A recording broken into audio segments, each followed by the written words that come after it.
Okay, so Mishlei 22:3. Arum, okay, we got to do our ayins. Arum ra'a v'nistar. Ufsaim avru v'ne'anashu. Right. So a cunning or clever person sees badness, which you could loosely translate either as evil or harm. Those are going to be the two, either like I guess a moral connotation or immoral connotation versus a just like suffering, harm connotation. And he is concealed, okay, or hidden. And then the ksiv is I don't know, Vayaster, he hides or he conceals. Okay. Ufasayim avru v'ne'anashu. But the Mishleic simpletons, plural. Vistar. Vistar. Okay. Pass or transgress and are punished. And then Matsuda said suffer a monetary loss. My came from the fact that I had a Robert Alter type moment, which is I wonder, yesterday we commented on the Targum where he says avdin v'chasrin, they act and are punished, or they are deprived. I wonder if if this is a Reish to Daled phenomenon, like in the manuscript, something like that. Yeah, I don't know. Yeah, because it really is strange that avar is a normal word and he translates it. But avdin does work, so whatever. Okay, anyway, all right, we had having a new approach. Okay, so we'll review our questions, and then you'll be the first to go. So we had a bunch of questions. Okay, so what does arum mean in this context? Is it good or bad or both or neutral? Right, Mishlei uses it both ways. 2, what does pesi mean in this context? 3, in what sense are the two halves opposites? For example, what is the relationship between the pesi and the arum? How are avar and nistar opposites in terms of what action they take?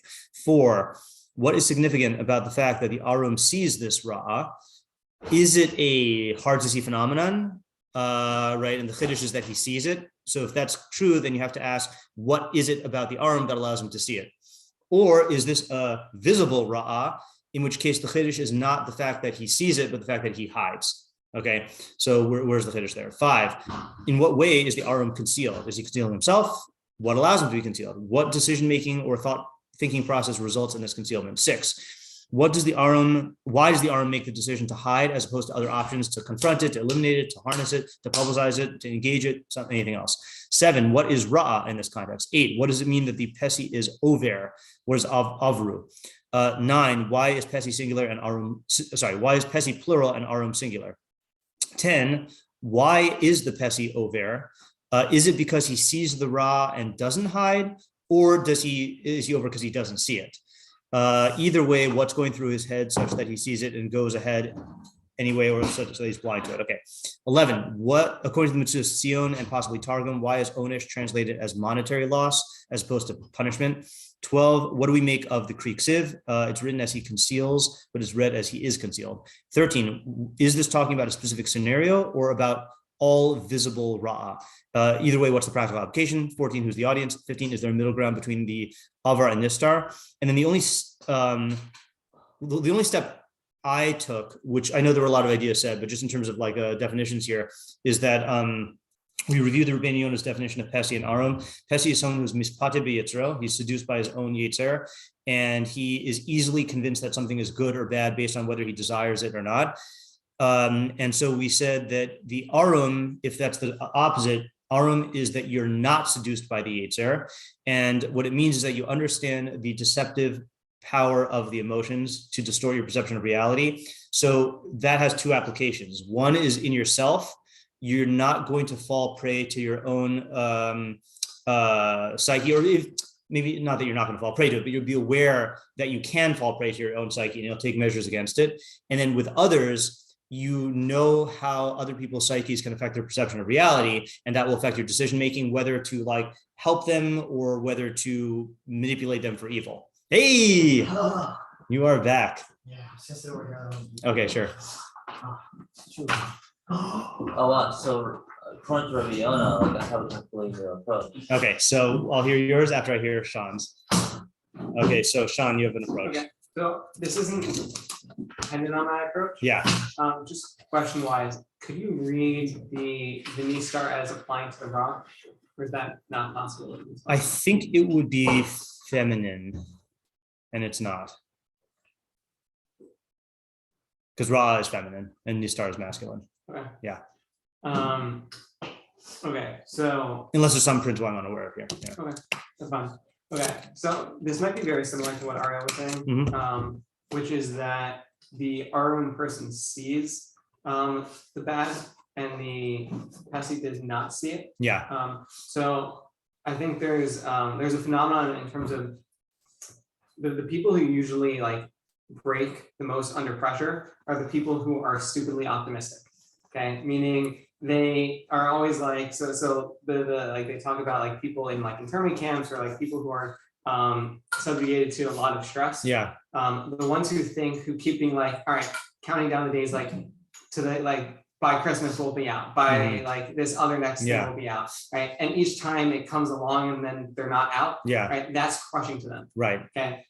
So if like you have nothing to go on and then you like you build up something and then there's really nothing for it that suggests that that's actually going to happen, and then the thing happens, it's very crushing to the person. And so that's going to put them into like either monetary loss because they were like expecting this thing to happen, or it's just going to be like very depressing and crushing to this person.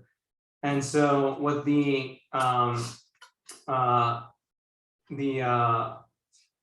arum person does is he conceals that like temptation from him. So he like, it's tempting to like put a marker somewhere and say like, by this point, something's going to happen to me. Right. And he like kind of removes himself from that idea. Okay. So the scenario, so according to your interpretation, we are talking about I guess a specific category of scenarios. How would you describe that? Like, we're not talking about any Ra in any case, right? We're talking about like something like I'm not sure how much to read into your example. Are you talking about like where you're in a situation of like Sarah? Yeah, you're in a situation where there's Ra around you. Okay, yeah. And you can't escape it at the moment. Yeah. And so there's like a temptation to like say, like to look towards like the light at the end of the tunnel. Yeah. And which is fine. Right. The problem is when you say the light of the tunnel is going to be here. Yeah. Right. Then when it doesn't end up being there, that crushes the person. And so he removes himself from that. Okay. So I completely see the second half. Tell me once again what the Nistar is here. Like he, instead of looking forward, right, he conceals the, like, it's true that there might be a redemption at the end of this. Yeah. But he doesn't focus on the redemption. He focuses on the here and now and coping and dealing with the here and now instead of projecting onto a future event. So he's concealing the future from himself because he doesn't want to get trapped in the fantasy of the future is going to happen at this point. Okay. I hear your idea. I think the only thing, and this is not even a strong objection, the only thing that just doesn't quite sit well with me is this is just an intuition based, machlokes here. So like I don't even, if you just dismiss my question, that's totally fine.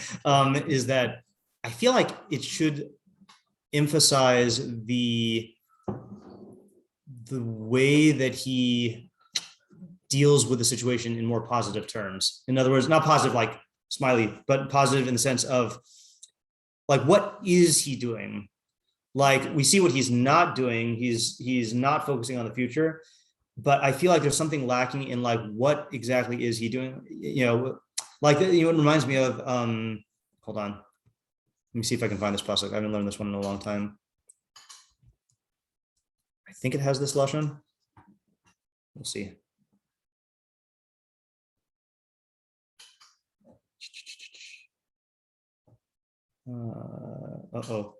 This doesn't bode well. Oh, one. Yeah, that's the one. Okay. Es pnei mevin chachma ve'enei ksil b'ktzei aretz. The chachma is in front of the face of the mevin, of the person who understands, but the eyes of the fool are at the ends of the earth. So I had a similar idea there, not about like being in a situation of Ra, but like there's a certain, I remember it's been so long since I learned this pasuk, but like I think it's the idea there was that the ksil is preoccupied with the future in a fantasy based way. So like you usually think of the chacham as one focusing on the future, right? Here it's saying that there's a way to focus on the future, which is like rooted in fantasy, which is, I think what you're describing is a category of that. And then it's saying, but the reason why I'm bringing this in now is it says, Es pnei mevin chachma. The mevin focuses on the chachma in his own, that's in the present, So again, it's just an intuition-based objection here. I feel like it should describe what the arum is doing, like the way he's relating to the scenario. So yeah. So what he's doing is he is focusing on the ra. Yeah. And okay, that's better. Then he's concealing. Okay. All right. Now you sold me. Okay, that's good. Okay, good. So he right. So in other words, so let me just explain what the changeover was in my mind is, and I don't know if I was misunderstanding you the first time, is that I was taking the ra'a as the scenario, and then nistar is the decision, and avruvinenshu is the other decision. But you're saying that ra'a is the scenario, but it's also the decision he's making about the present, and the second component of the decision is concealing the future. Okay, yeah. I could also expand to make it more of a general thing. Yeah. I think might be more applicable. If there are people who, right, something bad is happening, right, and you point out that this bad thing is happening, and they're like, yeah, that's happening, but but there's all these other positives that could come about, and like all these other things. Versus the person who says there are these problems, I'm going to focus on these problems. It's true that there might be other good things coming out of this, and we can try and salvage those things, but the focus should primarily be on understanding and being present with that and recognizing that things are going wrong right now, and then to rectify that. That's really good. Yes. So just as a side note on that, or two side notes. One side note is, I think that a person who hears you say the idea at first might be like, so you're against optimism? No, optimism has its place and is fine and can actually help you in certain cases. But if you are optimistic to the point where you're shutting out aspects of reality, that can only end in onesh, so that's it's a mitigated optimism, rooted in reality. The second side note is over Pesach, I read, I guess reread Viktor Frankl's Man's Search for Meaning, which so I had read it in high school, and I've been meaning to reread it for a long time, and I believe he does make that point about the camps, right? That the people who set up these everything's gonna be over and good by this date, that was a disaster. And another example of that is I'm pointing it over there because I think we have a book about this in Hebrew about all the false Mashiachs throughout history.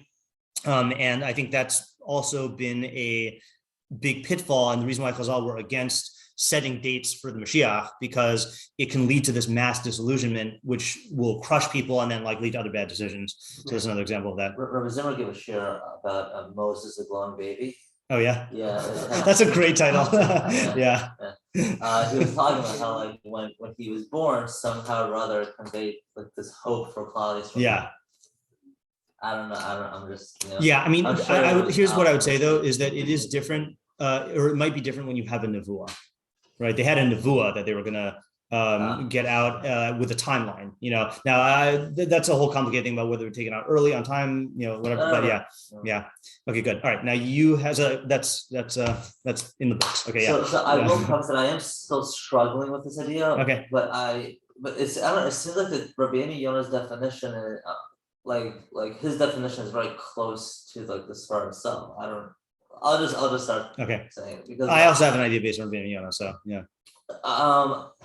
Because the pasuk itself isn't really clear about if it's in a specific case or if it's in or if it has to do with you yourself. Yeah. Right.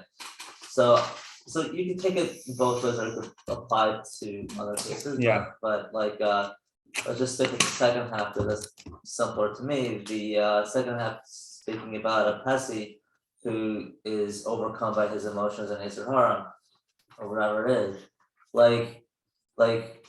He whenever he's approached by a certain I don't know event or whatever, he has a choice to make. He could either think rationally, or he can, just engage in his desires, whatever it is. So but he's the type of guy who's always, overcome by his emotions and his, Yetzer, and ultimately he's not going to be thinking clearly about a given situation. Yeah. He's going to, fall that's going to ultimately be the owner. It's going to harm him. Mm-hmm. It could be in any case. It could be in business. It could be right. like him as a person. Yeah. It seems very simple. I think so. There are Mefarshim who say this in that way. Like, look at the Meiri. Where's the Meiri? I think he says this. You'll tell me.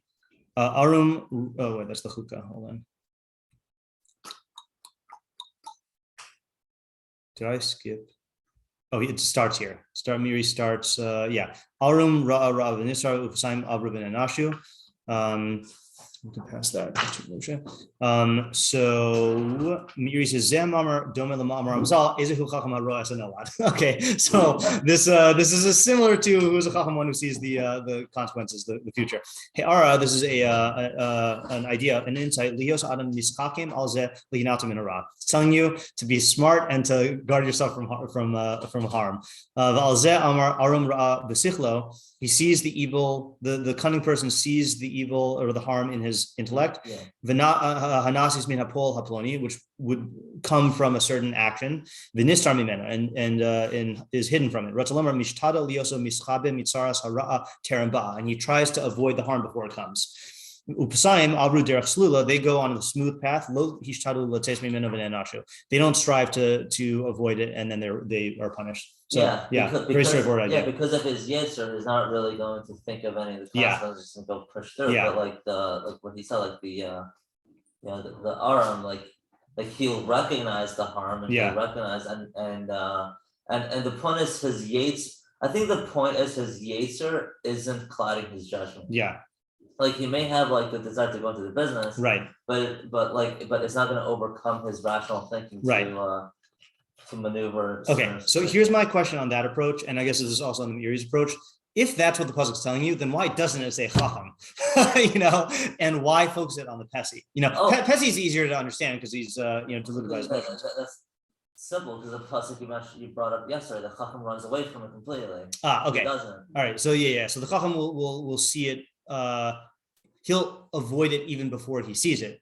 The arum might need to see it first. Is that what you're saying? You're saying something different. Well, the pasuk that I read yesterday. Why would he avoid it before he sees it? He doesn't even know what it says. Because in other words, like this. He's seeing the nolad. Yeah, he's seeing the nolad, right? In other words, the arum is seeing the actual like ra happen, or like the ra. I'm not sure if this is how the Meiri is taking it, but in other words, I was just gonna give an example. Yeah, go ahead. Yeah. Like, the arum would be like walking on the train tracks and he sees the train. He's like, I'm going to get off. The chacham's just not going to walk. Yeah, that's a good example. Yeah. Because he knows it's like not good. Right. Maybe like someone would just run through the train tracks. Something like that. Yeah, the pesi. That's what the pesi's going to do. Yeah. Happens on all these. Okay, movies. So what was the question?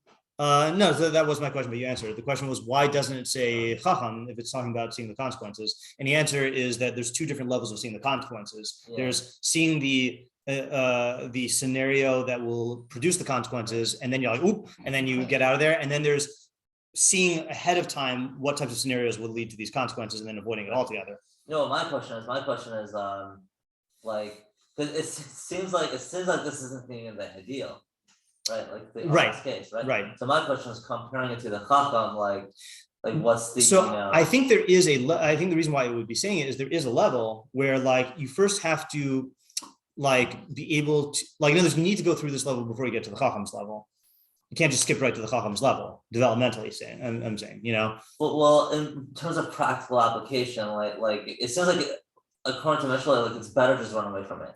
Like in what way is it better? If you like, my question is in what way is it better? Yeah. Because if I'm an arum and if I'm cunning and if I can't protect myself from it, why run away from it? Oh, so I'm gonna answer that one. Yeah, right, with my answer. But yeah, David. Okay. I was just having another thought like that arum split. Yeah. And also, if this pasuk would be talking to a pet who's like looking at this, so it seems like an arum is someone who's perfectly comfortable like dwelling and like being among bad people, bad things, bad situations, and he's very, very good at like getting the good out of that situation without having the harm come to him. Mm-hmm. Versus, as we were saying, like the chacham will just completely separate from it. I think that's someone who's looking at the arum if he's not, I think only like certain people can be like that, and most people can't be like that, and they will end up getting hit by these bad things too.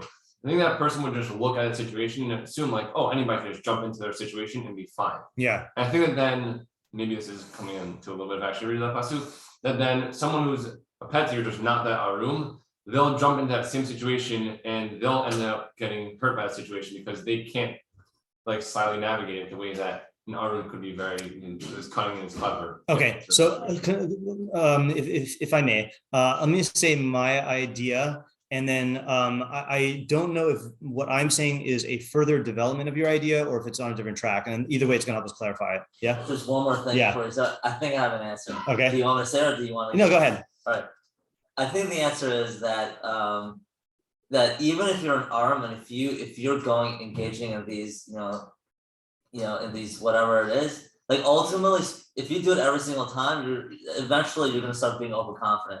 Okay. You're going to start Interesting. You're going to start thinking that you can do this every single time. Overconfident. Yeah. But yeah. Okay. So it's a delusion. Yeah. So okay, I think my idea will shed light on that also, because here's my interpretation. Okay, so I define the arum as someone who recognizes the deceptive power of the emotions, like the emotions can warp your perception. So ordinarily, the arum is going to therefore avoid being duped by his own emotions. However, the arum also recognizes how powerful the emotions are. So if he sees a situation in which there is a temptation of ra'ah, of like doing bad, he realizes that if he allows himself to be in that situation, that will warp his emotions. So he's not overconfident. In other words, he realizes if a Pessi, so let's compare this to the Pessi. Pessi doesn't even realize the phenomenon of scenarios warping your emotions. So he'll dive right in. He'll just be like, oh, I'm just gonna, traipse through the area, and then it'll affect his thinking, and then he'll suffer the consequences. The arum realizes, okay, I know that if I get myself into this situation, it's going to warp my decision making. So I'm going to nistar. I'm going to hide. Hiding doesn't mean like hide and seek hiding. It means I'm going to remove myself from the situation, from the stimulus, the stimuli. Like an example of this is, there are certain people. I most often have talked about this in advising my high school students about when they go to college, and when I say college, I mean like Queens College in Truro is one thing, but let's say like a completely secular campus, So there are people who can totally thrive in that environment and like maintain their values and stuff. But then there are people who don't realize that how much they are dependent on having people with correct values around them. And they don't realize the power of the temptation of doing whatever your friends are doing. So they get into that situation thinking that it's not going to warp their thinking process. And then it does, So the arum knows that can happen precisely because he realizes how powerful the psyche is and that he might be subject to that. So he doesn't even get into that situation because he knows that once he gets there, it's going to warp his thinking and then he won't be able to avoid it anymore. So, so does that have anything to do with your idea, first of all? I think they have what to do with each other. I don't think they're the same. Okay, so say your idea again, and then what was it? So they both talk about pesky.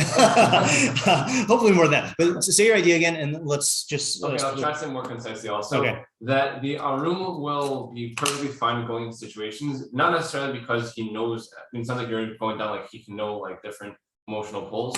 I'm saying more so he can know what things will lead to pitfalls in situations, and what things within that situation what will lead to pitfalls, and what he'll be able to like glean benefit from. Okay. And someone else who is not have that cunning, that cleverness to be able to make to split those two, will jump into that same situation and he'll get hit by both. Okay, so I think the difference is in the way we're treating arum. Okay. I'm focusing on the quality that emerged directly from the Rabbeinu Yonah of realizing the deceptive power of the Yetzer Hara.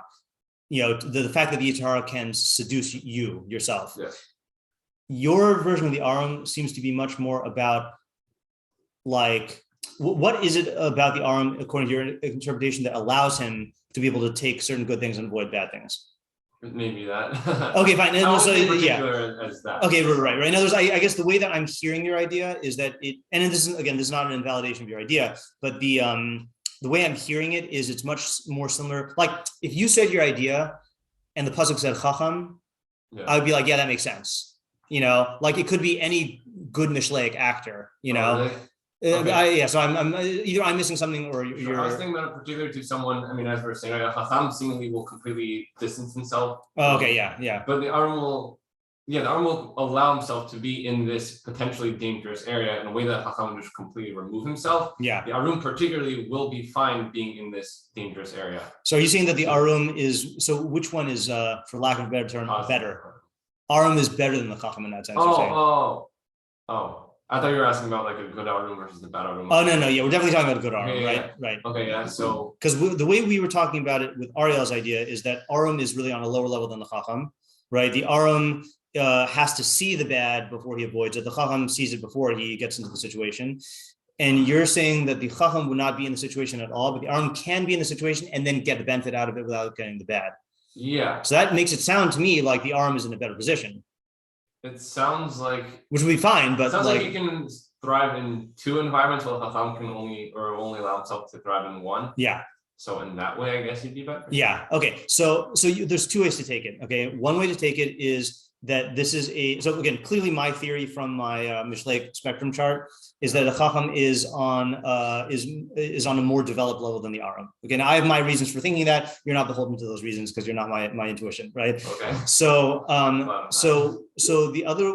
one way to take it, according to your interpretation, is the arum is more advanced than the Chacham. Okay. Why? Because the Chacham is not going to reap those benefits that you're talking about. Yeah. He's just going to avoid the consequences. But the arum, the way you're explaining it, is he can be in the situation, avoid the consequences, and get benefits that are not accessible to the Chacham. Yes. Right. So that makes him seem better. Yeah. Or the other way you can take it is that it's a trade-off. The Chacham doesn't get the benefits, but he also doesn't subject himself to the risk. Yes. Whereas the arum is risking, he's diving into that scenario and getting the benefits, but he's also putting himself at risk. Yeah, and I also maybe this is reading a lot into like the word hiding. Yeah. But I think also when the arum is in that type of situation, like he has to be on the whole time also. Yes. If he starts getting lax. Yeah, like, yeah. I think it's similar when you're hiding. Yeah. That like you need to actually be good at doing your hiding. Constant vigilance. Like, Yeah. Someone's like coming looking for you and you Right. cover. Yes. Very I much like. do have a question on that. Yeah. Hold on just a second. I just want to bring a quick raya.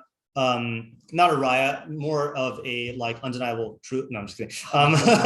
No, the reason why I assume that the arum is on the lower level is because in Mishlei's dust jacket or the back of the book, when it says what the book is about, and it says the 4 levels, Laseis the Pisaim Arma, to give cunning to the Pisaim, Lana'ar Das Mizima, to give the youth knowledge and scheming. Yishma Chacham Yosef Lekach, the Chacham will hear and increase his learning. The Navam Tachbulas Yikne, and the Navam will acquire strategies. So the way I see it is the order is Pesi, Na'ar, Chacham, Navan, and Pesi gets the Arma. That's like the first developmental level. Then the Na'ar gets the Das and Muzima. The Chacham gets more Chachma, and then the Navam gets Tachbulas. So that's kind of, and that's not the only proof that I have, but that's in my mind. Like Arum is a lower level than Chacham. Yeah, fine. Yeah, as far as saying that because the arum is like in the situation and gets those benefits means that he's, I think, quantitatively getting more benefit from the situation. Couldn't you make? I can make an argument that the Chacham by getting meaning I don't see what the arum is going to be gaining from the situation by being in it. Maybe it's that maybe I shouldn't be in the situation, then he gets out. It kind of seems like what he's doing. Yeah. So if the Chacham already has that, even without going into the situation, what is the arum gaining by being in the situation that the Chacham isn't? It seems to me that like all he's gaining is I shouldn't walk on the train tracks, but the Chacham already knows that. No, that's what I'm trying to answer with my second possibility of reading David's interpretation is that there are sometimes like great benefits that you can get only if you take great risks. So like let's say for example, here's a good example of this. Let's say you're an arum, okay. And you have an arum and a chacham, okay, who are great, like, on a high level, right? So one of them realizes if I go into politics, I can secure great benefits for the Jewish people, But then the other person says, I know that like people can get corrupted by being in politics. And I guess I was thinking of this because of Mordechai, right? That they say, some people say that Mordechai got corrupted in terms of like he stopped learning. That's why he says Rov Echav, that the majority of his brethren liked him, but the rest of them said that he, the Sanhedrin separated from him. Yeah, Rashi brings it down. So, like, if you're in politics, you're going to be subject to certain temptations, and that might actually be harmful for you. So the arum would say, like, yeah, I'm willing to take that risk in order to get these tremendous benefits. That the only way to get it is if you go into politics. Yeah. I have a few questions. Well, my question is, according to your definition is where the arum will be able to. What's your definition? I mean, the arum will realize. Yeah, the arum is someone who realizes the deceptive powers of the emotions. And therefore, he won't put himself into the situation because he knows that all it's going to take is like for my emotions to get hit, and then I won't be able to guard against it. And the overconfidence point you made, by the way, does stand, is that he also realizes that there is a tendency to be overconfident in your own ability to use your chachma to get out of these situations. That's Shlomo Melech's mistake of arbev lo asur, right? I will violate these mitzvahs for the king. That are put on the king because I can avoid these temptations. Yeah. Okay, so my question is, so I guess so let's use fine. So my question is really according to the arum, right? So at what point will you say that he will be overcome by certain natures? Meaning, like, if he's in these situations every day, because human nature. Like if they're exposed to this situation like constantly, at a certain point, like they may, like are you saying he'll never fall in this specific case? Like I'm trying to understand exactly like. Sorry, I'm laughing at a scene from Arrested Development that illustrates this. Is that like I know I've quoted the scene a lot. I would show it, but it's gonna take me too long to find it. Is so you have Arrested Development? Okay. Great show. But Tobias is married to this woman named Lindsay. Tobias is a psychotherapist, but he's like a really bad one, and their marriage is not working. So they both are considering trying an open marriage. Okay, right? Like we'll be with other partners or whatever. So they're having this talk, and she says to Tobias, like, you've had a lot of like clients, in couples there everywhere. Like, do open marriages ever work? And he's like, oh, no. They all seem to delude themselves into thinking it's going to work, and it never does. But maybe it'll work for us, So like, I think that there are cases where like you see people being duped by their own emotions a lot, but that's not necessarily going to save you from like psychological exceptionalism, where like you think, well, I'm different, or something hits you, like let's say you are like, you realize that people fall for like, for women that are based on like superficial things, and then they end up like coming back to, to harm them. But then you happen to like just be smitten by someone, and like, that the phenomenon exists of like being manipulated by your own emotions. But then in this case, like all your emotions are activated, so you can never fully escape the trap because you're a human being, Right. So yeah. So I guess just to answer your question concisely, so there is not a thing of this guy is so experienced that he's moved past the point where his emotions can be awakened and distort his perception. Okay. No such thing. Yeah. Okay. And another question about the. Sorry, can I actually? You made me realize another nuance in my idea. Okay. That the arum is going to in going about his day-to-day life will exercise his orma, like and use that to his advantage. Like that's what makes being an arum great. But this pasuk is saying, don't think that he'll put himself into scenarios where that's going to be tested. It's saying that there's a line that, you might make the mistake of thinking, this is similar to the question you had. You might think, oh, if you're an arum, then that's like a superpower shield, and you could like go into situations and be immune to like emotional temptations. To the contrary, because you're an arum, you will realize you can't put yourself in situations like that knowingly without putting yourself at tremendous risk. See, I am fundamentally disagreeing with your idea. I recognize it as a textual interpretation. I just think I think it's wrong because I don't think an arum would do that, and I think that an arum is not as developed as a chacham. Those are my two objections to your idea. Right, Yeah. So I have one more question or an example of Sure. an arum. So okay, fine. Now the other question is, can a chacham ever see the like this danger or whatever, but also going into it too? Like, is it possible that a chacham can, Can or would? Yeah. well, whatever. Like, would he decide to? I think that because the way I view the chacham being a further development of arum, I don't think he would. Unless like he has to. Like there's situations, look, like, when Esther is chosen by Ahasuerus, like she did go into that situation, even though that's not going to be good. Or like Daniel be going into Nebuchadnezzar's court, like there's situations where like, okay, like this is the least of all of evils, and I'm going to have to take the risk. But I don't think he would voluntarily. Right. So, that situation. personal example. Yeah. Like in terms of recognizing the danger or whatever, and like you recognize the emotions, like going to work. There are a lot of, I'll just be honest, and Mom would appreciate this. There are a lot of hot girls out there. So like what I'm trying to say is like you're constantly involved in those scenarios. Yeah. But like I could say personally, if I was in yeshiva, like I'd probably be somewhere. Yeah, right. Yeah, that's why it's very so that's a great application of this pasuk, is that like don't be overconfident in your chachma or your knowledge of psychology or your own psyche.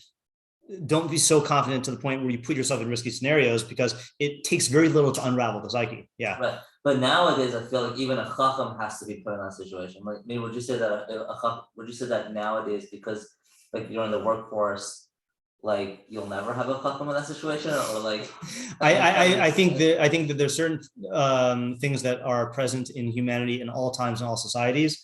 I think that like for us, we have the additional pitfall of like being able, of internet and media and all this other stuff, being exposed to things. But like the guy who was in ancient Israel, who like walked down the street and like there were, perfumed Isha Nachriyas, walking around, like it's gonna be a similar thing, And just when you said an arum has to go through this developmental stage. Yeah. So like, what's the progression specifically from the arum to the chacham? Yeah. So I was just thinking of addressing that. Maybe we could do this at some other time. There's a pasuk in chapter 8, I think, that says that this is the answer to the question. I don't know it though. That doesn't make any sense. But no. Ani chachma shachanti arma. V'das mezimos emsa. I am chachma, I dwell in arma. Okay, which I think Matsudas says something there that, let me not see this. Sion, says David, says, Shachani arma, ani shochin be'arma, I dwell in arma. Ratalamer, efshar lasos tachbulos laharim ulinasam yad hayetzahara hamesis. No, that's the opposite. Yeah, because it's an ambiguous thing. Is it that? Does I dwell in Orma mean that you need Chachma in order to use Orma, or does it need that Chachma emerges from Orma? I was learning that Chachma emerges from Orma. It's a good question, how you get from one stage of development to the other. The only thing I can answer right now is that Mishlei's Chacham is Ezeu Chacham Haroa Esanolad. That's a certain intellectual development where you can see the consequences of your actions and not be focused on the present.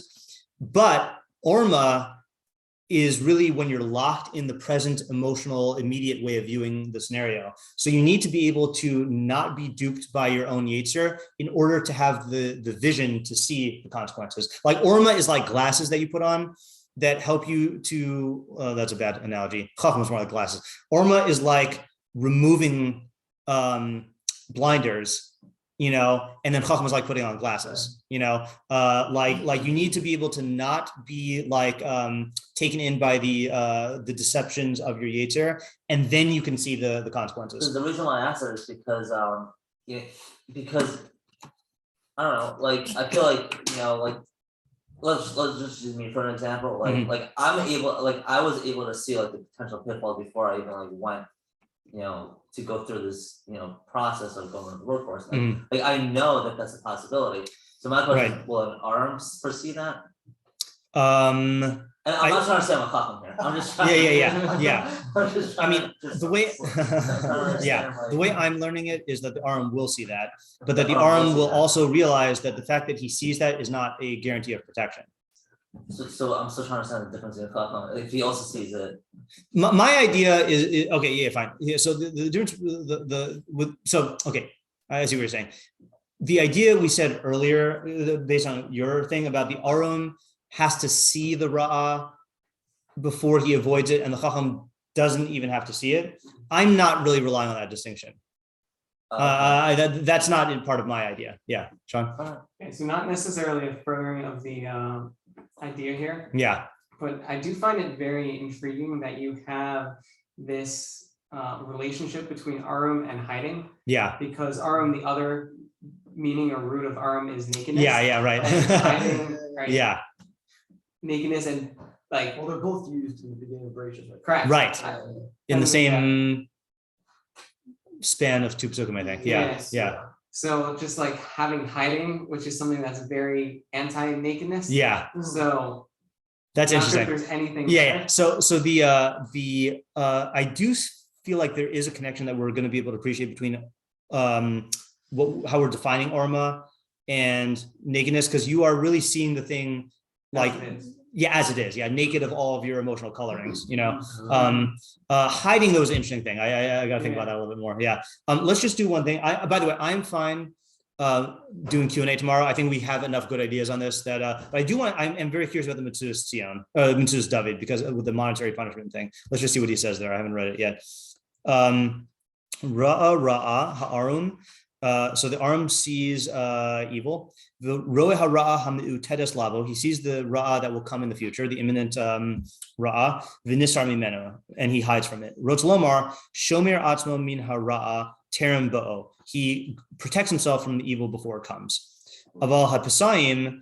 But the simpletons, avru derech hara'a, they go on the path of ra'a, v'lo nishmeru, and they don't protect themselves. V'hisik osam ha'onesh v'ha'hefsed, and they suffer the punishment and the loss. Okay, so his thing is not really dependent on the monetary loss, and this is like your initial idea. Similarly, like the Ezehu Chacham Haros and Nola type idea. Yeah. Just back to what Sean was saying. It threw me off in the beginning. I guess like the language of nakedness is very vulnerable, and that's kind of the opposite of whatever shows is true. Right. That is interesting. Although the way we're saying it also is he realizes how inherently vulnerable he is as a human being. Right. Yeah. All right, so let's just summarize the ideas that we have. I think we have 3.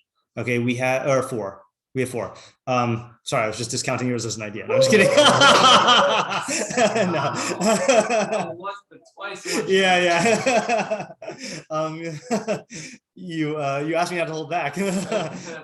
So we've got Ariel, Meiri, Metzudas David. Yours is like an unfortified David, and I'm just kidding.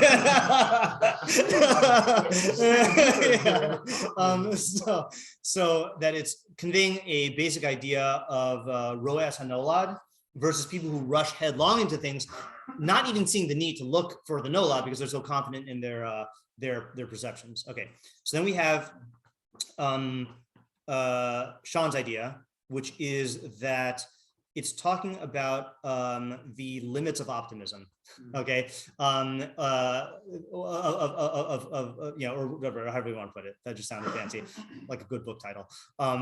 So when you're in a situation of ra'ah, there will be a temptation to like downplay or ignore or minimize the ra'ah and put all your hopes in, this is going to be over like in a certain, this period of time, or like it's going to pass or whatever, and to just kind of close your eyes and like scrunch your face up and like think it's just going to, focus on the positive.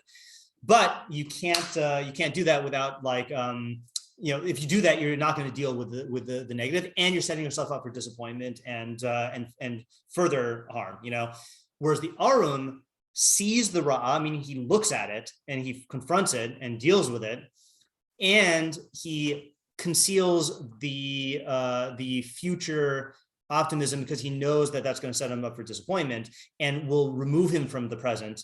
And so in other words, by not looking at the future, it forces him to deal with what's here.